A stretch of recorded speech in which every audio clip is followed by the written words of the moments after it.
नमस्कार, आप देख रहे हैं प्राइम टीवी और मैं हूं आपके साथ मुस्कान अजमानी। चलिए बुलेटिन की शुरुआत करते हैं, जहां केंद्रीय गृह और सहकारिता मंत्री अमित शाह आज सहारा रिफंड पोर्टल लॉन्च करेंगे।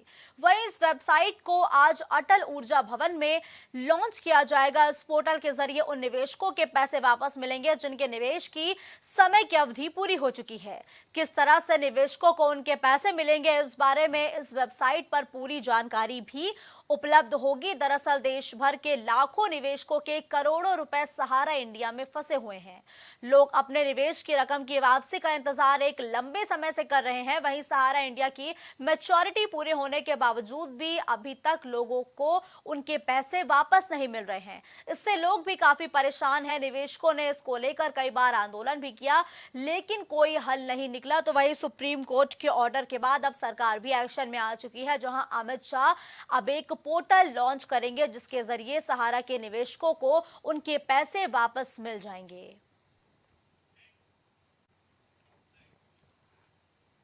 तो देश के रक्षा मंत्री और लखनऊ के सांसद राजनाथ सिंह ने लखनऊ के वासियों को एक नई सौगात दी है।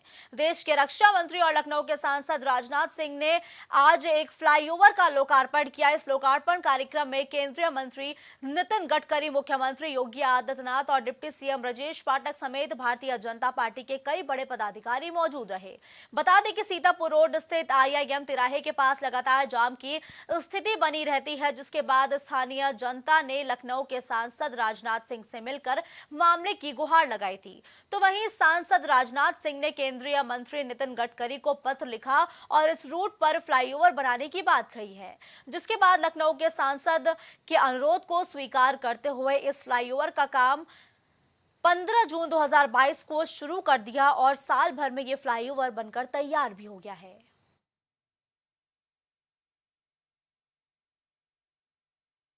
आज लखनऊ के सीतापुर रोड पर एक फ्लाईओवर का उद्घाटन किया जाना है और ये उद्घाटन देश के रक्षा मंत्री और लखनऊ के सांसद राजनाथ सिंह के हाथों किया जाना है। और यहाँ पर मैं आपको दिखाना चाहूँगा कि जल्दबाजी में किस तरीके से अधिकारी इस तरीके का ये जो बोर्ड लगाए हुए हैं, अभी हाल ही में एक बोर्ड गिर गया था जिससे 2 लोगों की मौत हो गई थी। और जल्दबाजी में आप देख सकते हैं कि किस तरीके से पूरे रोड पर ये बोर्ड अचानक ढह के गिर गया है। यहाँ पर ये मुश्किल से मुश्किल आधा फीट भी इसको ज़मीन में नहीं गाड़ा गया, ना ही पक्का किया गया, क्योंकि लोहे का जितना बड़ा गटर इसमें लगा हुआ है वो पूरा लोड नहीं ले पाया। कौन डिपार्टमेंट इसकी जिम्मेदारी लेगा, आखिर किसकी जिम्मेदारी होगी? ये तो शुक्र रहा कि इस बोर्ड के नीचे कोई खड़ा नहीं था। अचानक ये बोर्ड अभी यहाँ पर धराशायी हो गया। हम एक बार अपने कैमरामैन से कहेंगे कि इस बोर्ड के बारे में दिखाएं कितना बड़ा ये बोर्ड है और किस तरीके से ये यहाँ पर गिरा।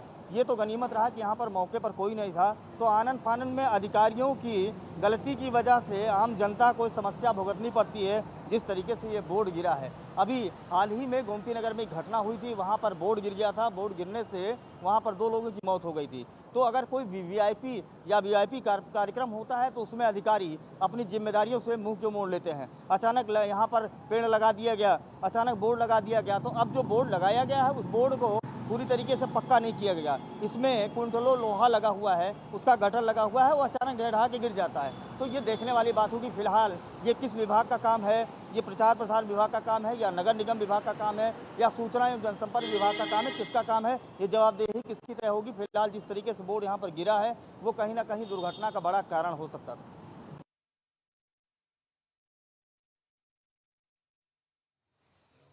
रुक करते हैं अगली खबर का, जहां दिल्ली से सटे गाजियाबाद में 35 पुलिसकर्मियों और 3 लोगों के खिलाफ मुकदमा यानी कि एफआईआर दर्ज हुआ है।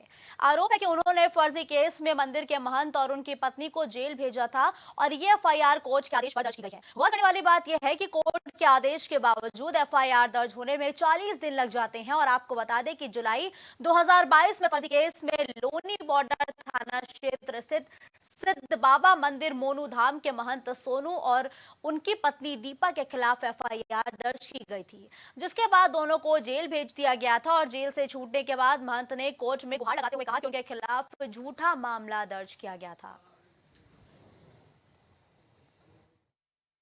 करते हुए पुलिस पार्टी पर पथराव, गाली व मारपीट, सरकारी गाड़ियों को तोड़ने, फायरिंग आदि करने करने से स्थानीय पुलिस के कमान घायल होने पर दिनांक 7/7/2022 को थाना लोनी बॉर्डर पर मुकदमा पंजीकृत कर 13 लोगों के विरुद्ध आरोप 13 लोगों को गिरफ्तार कर न्यायालय भेजा गया था। उक्त मुकदमे में दबाव बनाने के उद्देश्य से दीपा अब मैंने आपको बताई थी, मैं ये बात कहना चाहता हूँ, आज जो मेरे यहाँ 6 जुलाई पे एक लड़की शादी कर रहा था, मेरे घर में आके मेरे बच्चों पर आके लिपट गए और मैं एफआईआर करवाने गया था, लिखवाना है। मनखान ने कहा जी अभी कर रहे हैं। इन्होंने मनखान ने करी नहीं। उसके बाद हमारे लाठीचार्ज करवाया और उनको बैठा के रखा और उसके बाद रात को मेरे 2:30 बजे मेरे बच्चे उठा के ले गए और उसमें तोड़फोड़ करी मेरे घर में और ऊपर से जीने पे चढ़ के आए ऊपर से। और मैं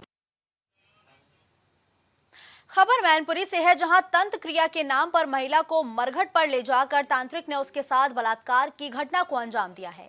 जानकारी होने पर महिला का पति और एक अन्य व्यक्ति के साथ आश्रम पहुंचा तो तांत्रिक और उसके गुंडों ने उन्हें बेरहमी से पीटा और मामले में रिपोर्ट दर्ज करने के बाद अपनी कार्रवाई करते हुए पुलिस ने आरोपी तांत्रिक को गिरफ्तार करते हुए फिलहाल जेल भेज दिया है। घटना में सहयोगी तांत्रिक की पत्नी अभी पुलिस की पकड़ से दूर है।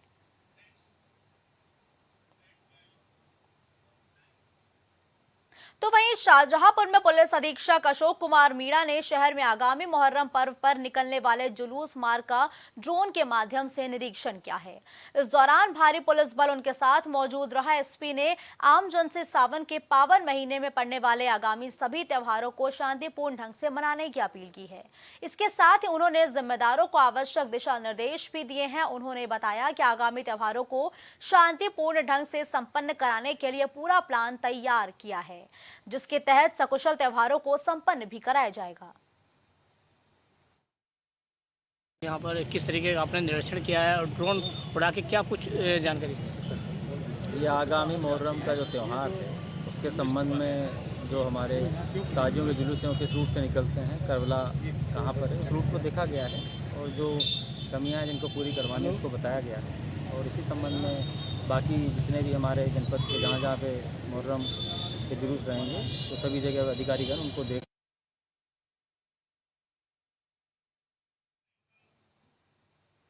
रुक करते हैं अगली खबर का, जहां हरियाणा के फरीदाबाद के बल्लभगढ़ में कांग्रेस विधायक नीरज शर्मा ने नगर निगम के 200 करोड़ घोटाले की एक बार उनको फिर याद आ गई है। उन्होंने कहा अब इस घोटाले की जांच को सार्वजनिक किया जाए और बताया जाए कि किस किस अफसर ने निगम के ठेकेदार तस्वीर से गाड़ियां ली और विदेश की यात्राएं की है। साथ ही उन्होंने कहा कि सीएजी की रिपोर्ट में 184 करोड़ रुपए बताए गए हैं, जिसमें बल्लभगढ़ विधानसभा के 160 करोड़ रुपए भी शामिल हैं। उन्होंने कहा कि मेरा सरकार और स्थानीय विधायकों और मंत्रियों से सवाल है कि ये सारे घोटाले आखिर हुए क्यों हैं।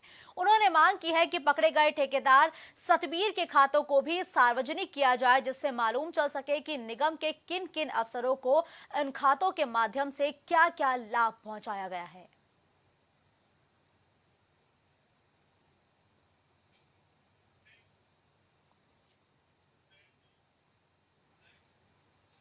अब खबर अलीगढ़ से है, जहां तेज रफ्तार के कहर ने एक युवक की जान ले ली है। परिवार का पालन पोषण करने वाले चौकीदार की मौत के बाद से इलाके में हड़कंप मचा हुआ है। वहीं दूसरी ओर कार की चपेट में आने से चौकीदार का नाती भी गंभीर रूप से घायल हो गया है, जिसे स्वास्थ्य केंद्र में फिलहाल भर्ती करा दिया गया है। दरअसल पूरा मामला जिला अलीगढ़ के कोतवाली इगलास के बुद्धसेन पब्लिक स्कूल का है। बुद्धसेन स्कूल पे काम करते हैं, चौकीदारी का नाती इनके साथ ही रहता है वहीं। तो एक मार्शल वाला आया तो इन्हें ठोक के चला गया, मार के चला गया, तो इनकी तो मौत हो गई। और इनके नाती की सर में चोट है, पैर में भी चोट है और पता नहीं चोट है उसकी गंभीर है वो भी। तो मैंने वहाँ से सीधा मैं ले गया गायत्री मेडिकल हॉस्पिटल में। गायत्री मेडिकल में लेके गया तो वहाँ मैंने उनको बोला तो उन्होंने मुझे बोला चल चल चल लेके जा, यहाँ से लेके जा, ये सरकारी हॉस्पिटल वाले देखेंगे। मैंने कहा सर इनका जो होना था इनका तो हो चुका है, वो मुझे पता चला ये एक्सपायर है, ये अब नहीं रहे।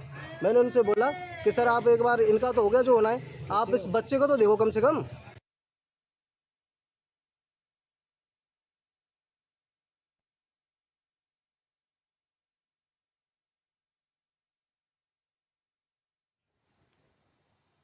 खबर कुशीनगर से है, जहां कसिया थाना क्षेत्र के अंतर्गत सोना धातु का आभूषण बताकर नकली सोना धातु का आभूषण बेचने वाले एक गिरोह का पुलिस ने पर्दाफाश करते हुए एक महिला और एक पुरुष ठग को गिरफ्तार किया है और इस मामले में आगे की कार्रवाई भी की गई है, जिनके पास से तकरीबन 1200 किलोग्राम नकली सोने के आभूषण भी बरामद किए हैं। तो 3 ठगों को पुलिस ने गिरफ्तार किया है, जिनको पुलिस ने फिलहाल गिरफ्तार किया है और अब पुलिस आगे की कार्रवाई में भी जुट गई है।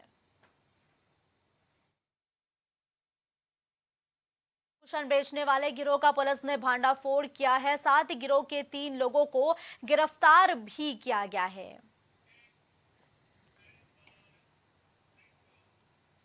खबर मैनपुरी से है, जहां थाना कोतवाली पुलिस और साइबर क्राइम सेल ने विभिन्न विभागों में नौकरी लगवाने के नाम पर ठगी करने वाले एक शातिर अभियुक्त को गिरफ्तार किया है। पूरे मामले का खुलासा करते हुए पुलिस अधीक्षक विनोद कुमार ने प्रेस वार्ता करते हुए बताया कि स्वास्थ्य विभाग में संविदा पर नौकरी करने वाली एक महिला ने थाना कोतवाली में एक मुकदमा भी दर्ज कराया था। इस मामले पर कार्रवाई करते हुए पुलिस ने नौकरी लगवाने के नाम पर ठगी करने वाले गिरोह को गिरफ्तार किया है।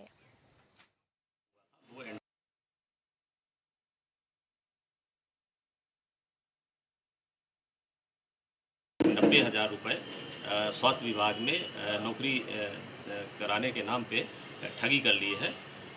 तो उसका मुकदमा पंजीकृत हुआ था और इससे संबंधित जब इस अभियुक्त को, जो उसराहार इटावा का रहने वाला है, सौरभ अग्निहोत्री, इसको गिरफ्तार किया गया तो इसके कब्जे से कई फर्जी आधार कार्ड, जो अपने नाम से 5 आधार कार्ड मिले हैं, जो विभिन्न पतों पर इसने बनवाया हुआ था, 2 एंड्रॉयड फ़ोन और 35,000 रुपये बरामद हुए हैं। और जब इससे पूछताछ की गई तो ये अब तक लगभग 17 लोगों के साथ इसी तरह की विभिन्न विभागों में, इसमें स्वास्थ्य विभाग। खबर औरैया से है, जहां देवकली मंदिर पर आरएसएस, बजरंग दल और विश्व हिंदू परिषद के कार्यकर्ताओं के साथ 2 सब इंस्पेक्टर के द्वारा की गई अभद्रता के खिलाफ आरएसएस, विश्व हिंदू परिषद और बजरंग दल के कार्यकर्ताओं ने पुलिस के खिलाफ मोर्चा खोल दिया है। जहां आरएसएस के कार्यकर्ताओं ने एसपी औरैया पर गंभीर आरोप लगाया, जहां आरएसएस और बजरंग दल, विश्व हिंदू परिषद के कार्यकर्ताओं ने औरैया कोतवाली में एसपी औरैया के खिलाफ मुर्दाबाद के नारे लगाए और एसपी को हटाने की भी अब मांग की है। जितने भी कार्यकर्ता हैं, पूरे 1 साल से निरंतर उनको टारगेट कर करके उनका शोषण किया जा रहा है। जिस प्रकार से इस समय देवकली मंदिर का प्रकरण चल रहा है, स्टैंड पर किसी भी गैर समाजवादी पार्टी के लोग बाग आते हैं, हमारी पार्टी समाजवादी पार्टी के लोग बाग आते हैं, उनका आपको ऐसा ही सलाम करके उनको बैरिकेटिंग खोल के अंदर करता है। हमारे संघ का कोई कार्यकर्ता, बजरंग दल का, विद्यार्थी परिषद का कोई कार्यकर्ता जब कहता है भाई साहब अंदर जाने दीजिए, हमको पूजा करनी, हमको सेवादार है, हमारे शिवगोपाल जी है कार्यकर्ता है, उनका सेवादार का पास बना हुआ है, अंकुर जी बैठे हुए हैं, उनको जबरन रोका जाता है और कहा जाता है तुम 2 टके कार्यकर्ता करते क्या हो, तुमने समाज में किया क्या है, हमसे प्रमाण मांगते हैं। जब उसकी शिकायत हम एसपी मैडम महोदया करते हैं तो वो कहते हैं गाली अगर देते हैं तो आपको सुननी पड़ेगी, और इसका अगर आपके पास प्रूफ हो तो प्रूफ दीजिए आकर के। इस बुलेटिन में फिलहाल के लिए बस इतना ही। देश और दुनिया की तमाम बड़ी खबरों के लिए आप देखते रहिए प्राइम टीवी।